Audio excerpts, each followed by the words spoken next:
Catherine? Oui, on est bien arrivé à la maison de papa. Oh, ça a été dans l'ensemble, ça a bien roulé. On n'a pas mis plus de temps que prévu. Et oui, ça y est, cette fois, on y est pour de bon. Nathan, oui, ça va, Nathan. Bon, toujours un peu sur son portable. Mais j'espère qu'avec le déménagement, il sortira un peu plus de sa chambre.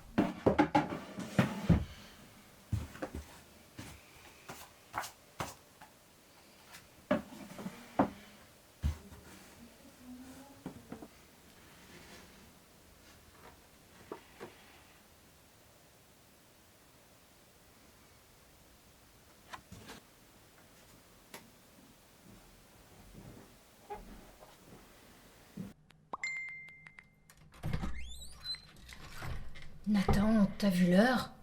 Il est 3 heures, tu crois pas qu'il serait temps d'aller te coucher? Ouais, je finis juste un truc là, c'est bon.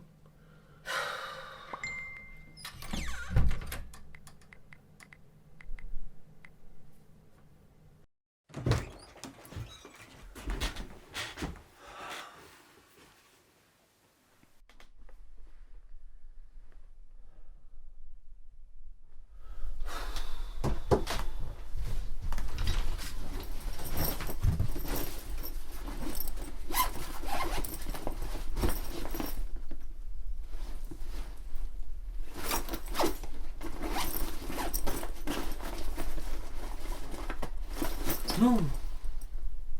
Oh non, non, non, non. Non, c'est pas possible.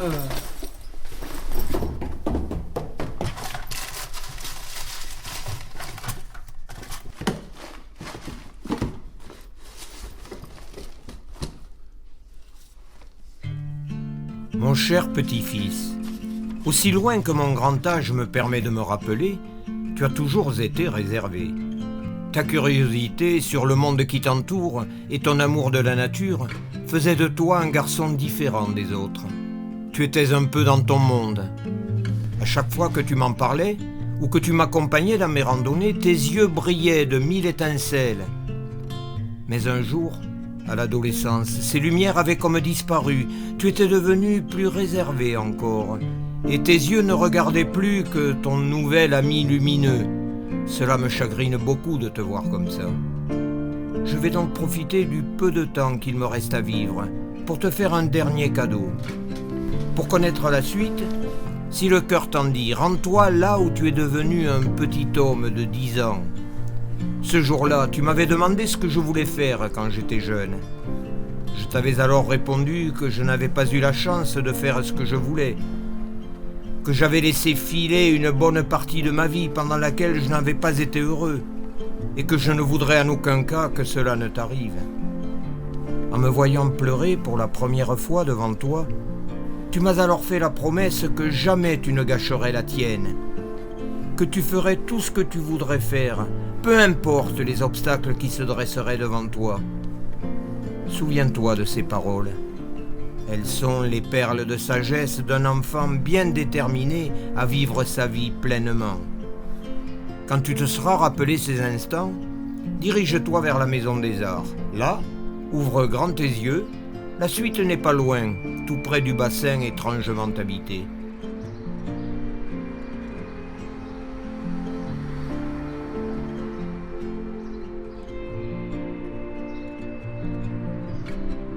Décidément, tu es le digne petit-fils de ton grand-père, malin et joueur. Si je t'ai fait venir jusqu'ici, ce n'est pas seulement pour te montrer la statue insolite du lézard qui t'effrayait tant étant petit. Tu pensais qu'elle allait te manger tout cru, mais je t'ai ensuite expliqué, non sans une pointe d'amusement, je l'avoue, que tu n'avais rien à craindre puisqu'elle ne bougeait pas. C'était tes premiers pas dans l'art. Par la suite, en grandissant, je t'amenais dans l'espace d'art contemporain. Tu adorais déambuler dans les différentes salles. Tu regardais avec un mélange d'émerveillement et d'admiration les peintures, les photos, les sculptures qui y étaient montrées. J'étais émerveillé par ta curiosité et ta vivacité d'esprit. Chaque fois que tu venais me rendre visite, tu me demandais si l'on pouvait aller voir la nouvelle exposition ensemble, ce que l'on faisait aussitôt. Rappelle-toi ces moments de curiosité et d'émerveillement. En y repensant, Je suis un peu triste que tu les aies oubliés. Mais fini de bavarder. Sur le rond-point de la Malou-les-Bains, prends la sortie qui t'amènera vers les airs. Ensuite, prends la route de la Vernière et trouve la route du Péras. Suis-la jusqu'au sommet et tu trouveras la chapelle Saint-Michel. La suite se trouve à l'intérieur.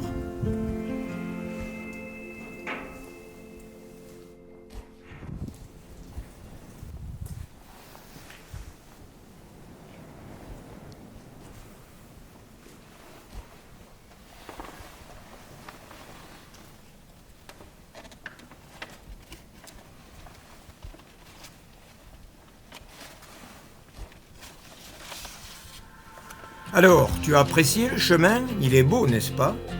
Dès que tu sortiras de la chapelle, je t'invite à tirer sur la corde de la cloche pour la faire sonner en guise de récompense. Tu verras, elle a toujours un son magnifique. Si tu montes sur le point culminant du site, tu remarqueras une table qui devrait être familière. Tu la reconnais? C'est la table d'orientation avec laquelle je t'apprenais à reconnaître les monts, les villes et villages de la vallée. De là en hiver, je te montrais les pics enneigés du Caroux. Tu adorais ce point de vue. Respirer le grand air. Tu avais l'impression de dominer le monde, que rien ne pouvait t'arriver. Tu me disais aussi que tu aurais rêvé de devenir oiseau, afin d'admirer pareil paysage à volonté. Mais trêve de divagation. Je vais te dévoiler le lieu du dernier papier. À Bédarieux, prends le chemin de Dio et Valquière qui longe la promenade de la Perspective. En continuant la route, peu après avoir dépassé le viaduc, tu tomberas sur des tables de pique-nique. Et crois-moi, la première m'a l'air très bien entretenue.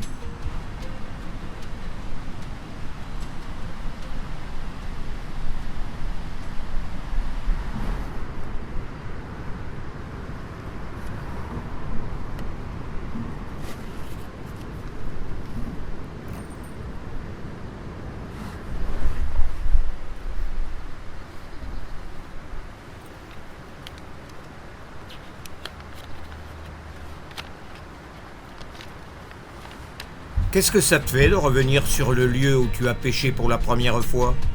Ça n'a pas beaucoup changé, hein? Lorsqu'on arrivait tous les deux, on disposait le pique-nique sur l'une des tables de la berge, puis on préparait le matériel de pêche. Les cannes, les gilets, les bottes et les cuissardes. Je t'apprenais à pêcher au toc et à la mouche, à guetter la rivière en quête de refuge où dénicher les poissons, suivre le courant et hop, fendre l'air avec son fil et le déposer tout doucement sur l'eau. Puis attendre, simplement, qu'une truite ou un cendre morde à l'hameçon. J'aimais ce calme en ta compagnie. Profiter du son de l'eau qui s'écoule, du bruit du vent et du chant des oiseaux. Voilà, à mon sens, c'est là la clé du bonheur. Cette même clé que tu as maintenant dans les mains.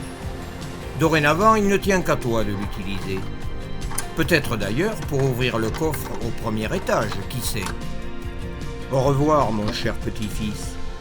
Je te souhaite une belle vie.